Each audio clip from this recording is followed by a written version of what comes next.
बांधकाम कामगारांच्या किट वाटपातील भ्रष्टाचार प्रहारने उधळून लावला। सोलापूर शहर आणि जिल्ह्यातील बांधकाम कामगारांना कामगार आयुक्त कार्यालयामार्फत घरगुती साहित्याचे किट वाटप सुरू आहे। सोलापूर शहराजवळ असलेल्या मुळेगाव रोडवर एका गोडाऊनमध्ये बांधकाम कामगारांना घरगुती साहित्याचे किट वाटप सुरू आहे। हे किट वाटप करताना कामगारांना टोकन वाटप करून पैसे उकळले जात असल्याने मोठा गोंधळ निर्माण झाला होता। प्रहारचे शहर अध्यक्ष अजित कुलकर्णी हे कार्यकर्त्यांसह मुळेगाव रोडवर जाऊन संबंधित एजंटना हुसकावून लावले आणि टेंडर घेतलेल्या व्यवस्थापकाला फोन करून खरपूस समाचार घेतला। प्रहारचे पदाधिकारी आणि कार्यकर्ते आल्यानंतर बांधकाम कामगारांना ताबडतोब किट वाटप सुरू करण्यात आले। शहर अध्यक्ष अजित कुलकर्णी यांनी किट वाटप करण्याऐवजी बांधकाम कामगारांच्या बँक खात्यावर रोख रक्कम जमा करा असं आवाहन केले।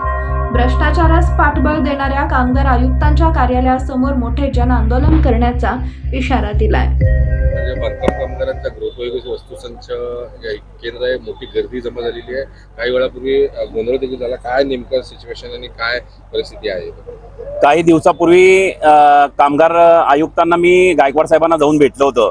संबंधित इतर जे लोक लांब लांबून तालुक्यावरून करमाळा तालुका असेल, मंगळवेढा तालुका असेल, सांगोला असेल, आजूबाजूच्या तालुक्याचे 2-2, 3-3 दिवस, आता माड्याचा एक व्यक्ती होता 8 दिवसापासून तो म्हणजे एरझाऱ्या मारत आहे, त्याचे हेलपाटे होत आहेत। तरी त्यांना म्हणजे इथं जे काही वाटप जे काही टेंडर दिलेलं आहे त्या लोकांना, जे लोक टेंडर दिले त्यांनी 1000, 1500 प्रत्येकी टोकन देतात। टोकन देऊन ते पैसे घेतात शासनाकडनं। यांना शून्य पैशात म्हणजे माफक दरात किंवा काही पैसे न घेता यांना भांडे वाटप, जे गृहोपयोगी वस्तू जे आहेत भांडे वाटप ते करण्यात आलेलं आहे। पण असं नसताना याच्यामध्ये कामगार आयुक्तांचा सुद्धा म्हणजे काहीतरी थोडासा वाटा आहे असं मला या संदर्भात सांगायचं आहे।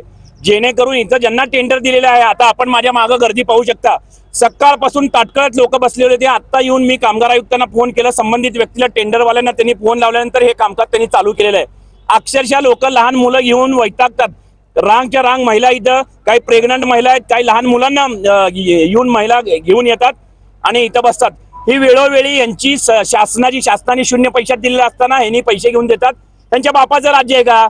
मला सांगा। मला लोकांना सांगायचंय, 1 रुपया कामगारांना विनंती करतो, तुमचं कार्ड असेल तर प्रहारशी संपर्क साधा। 1 रुपया कुणाला न देता तुम्हाला भांडे तुमच्या घरपोच करायला होईल, हे प्रहारचा तुम्हाला शब्द आहे। पण लोक काय करतात, इथं आल्यानंतर की फोन करतात प्रहारला, असं झालं तसं झालं, 1000, 1500 रुपये देतात। मग शून्य पैशात जर द्यायचे असतील भांडे, शासनाची जर स्कीम असेल तर याच्यात कामगार आयुक्तांचा सुद्धा हात आहे, तिथल्या टेंडर लोकांचा सुद्धा हात आहे। मला सांगा, एका किट मागा 1000 रुपये म्हणजे दिवसातून यांनी 2-2, 3-3 हजार म्हणजे जवळजवळ 10-10, 15-15 लाखाचा गपला, करोडोचं ह्याच्यामध्ये टेंडर गेलेलं आहे। यामध्ये कुणाचा म्हणजे कुणाला दोषी धरायचं हा प्रश्न सामान्य नागरिकांना, बांधकाम कामगारांना पडलेला आहे। तर यात जर यांनी 8 दिवसाच्या आत त्या तालुक्यात, आणि मी तर म्हणतो की शासनाने डायरेक्ट कामगारांच्या खात्यावर इथं जे रेट ती भांडे देत आहे तर त्यांच्या खात्यावर पैसे जमा करा तुम्ही, त्यांना इथे यायची गरज नाही। तर या माध्यमातून, प्रहारच्या माध्यमातून मी आपल्याला विनंती करतो, अन्यथा 8 दिवसानंतर आक्रमक आंदोलन केल्याशिवाय आम्ही राहणार नाही। धन्यवाद।